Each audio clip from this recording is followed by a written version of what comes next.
后来乡亲啊讲，这场的火烧厝，有先来听到爆炸声，刷落来这个火，就位1楼烧去2楼顶，才一时啊尔，规栋大楼这个大火就烧到半天红。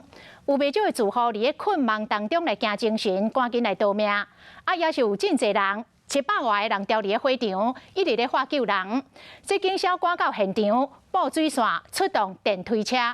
有人参这个衫裤、鞋啊拢袂付清，都互救出来。规身躯还阁安尼皮皮纸、苦针。为什么半暝会熊来火烧厝咧？是有人放火，或者是有其他的原因，拢爱阁进一步来调查。火有够猛，乌烟冲上天。无偌久尔，规栋大楼强要互火吞去，大家咧喊救人。警消人员一个接到消息，赶紧赶到现场拍火。这个过程中，阁有物件落落来声。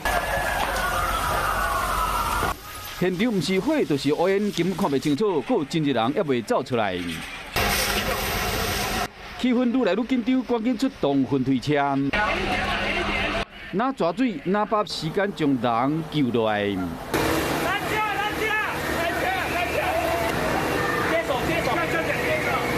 到2楼顶之后，一个被救落来，楼骹送去病院治疗。一个意外，分惊甲规身躯一直窜。